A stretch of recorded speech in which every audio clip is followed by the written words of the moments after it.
নজর রাখছি বাংলার খবরে। আবারও বাংলা থেকে উঠে আসলো ধর্ষণ এবং খুনের ঘটনা।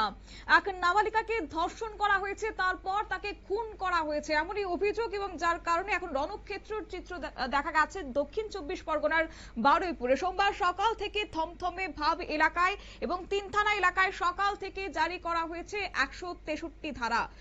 রবিবার বারুইপুর থানা এলাকায় পুকুর থেকে ১২ বছরের নাবালিকার দেহ উদ্ধার হয়েছে। ওই নাবালিকা শনিবার বিকেল থেকে নিখোঁজ ছিল। পরিবারের অভিযোগ যে খাবার কেনার নাম করে বেরিয়েছিল ওই নাবালিকা, তারপরে ৪ অভিযুক্ত তাকে তুলে নিয়ে যায় বলে অভিযোগ।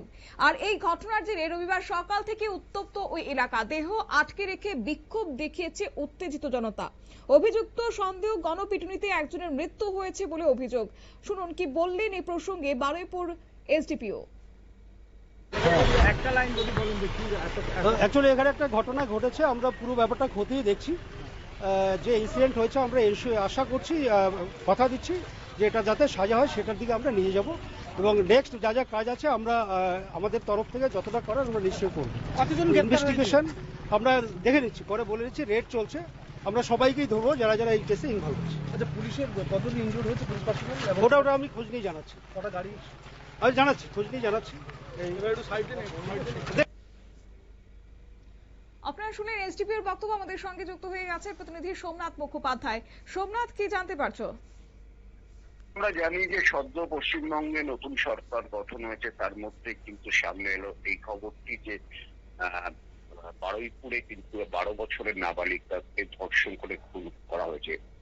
এক কথায় খাবার কিনতে বাইরে বেরিয়েছিল শনিবার মেয়েটি, তারপরে কিন্তু সারাদিন নিখোঁজ থাকে। রোববার সকালে একটি পুকুর থেকে সেই নাবালিকার দেহ উদ্ধারের পর থেকে কিন্তু রণক্ষেত্রের চেহারা নেয় বারুইপুর। এবং প্রাথমিকভাবে জানা যায় মেয়েটিকে ধর্ষণ করে খুন করা হয়েছে, এবং শুধু ধর্ষণ না, গণধর্ষণের অভিযোগ উঠছে। এবং এলাকার মানুষ কিন্তু নীতি পুলিশ হয়ে ৩ জনকে চিহ্নিত করে এবং ৩ জনকে গণধোলায় দেয়, এবং তাদের মধ্যে এক তরুণের মৃত্যু হয়েছে। তারপর এবং পরিস্থিতি কিন্তু সম্পূর্ণ আয়ত্তের বাইরে চলে গেলে পুলিশ কিন্তু আজকে সকাল থেকে ১৬৩ ধারা জারি করেছে। শুধু বারুইপুর না, বারুইপুর সহ আরো ২টি থানা এলাকায়, নরেন্দ্রপুর এবং সোনারপুর এলাকায়, গোটা এলাকায় কিন্তু আজকে সকাল থেকে থমথমে পরিবেশ, এবং লোকজন প্রায় রাস্তার মধ্যে নেই বললেই চলে, এবং পুলিশ কিন্তু দফায় দফায় টহল দিচ্ছে। এবং ইতিমধ্যে পশ্চিমবঙ্গের মুখ্যমন্ত্রী শুভেন্দু অধিকারী কিন্তু এই বিষয়ে মুখ করেছেন। তিনি বলেছেন যে এই কাণ্ডে সে তরুণী ধর্ষণ এবং খুনের সাথে যারা জড়িত এবং গণপিটুনির সাথে যারা জড়িত, অর্থাৎ যারা নিজের হাতে আইন তুলে নিয়েছে, যারা নীতি পুলিশের ভূমিকা নিয়েছে, তাদেরকে ছাড়া হবে না। অর্থাৎ পশ্চিমবঙ্গে কিন্তু জানি আমরা যে ধর্ষণকে ঘিরে কিন্তু এর আগে আমরা একাধিক কাণ্ড দেখেছি, হাসখালি থেকে ধূপগুড়ি, কালিয়াগঞ্জ থেকে আরজিকর।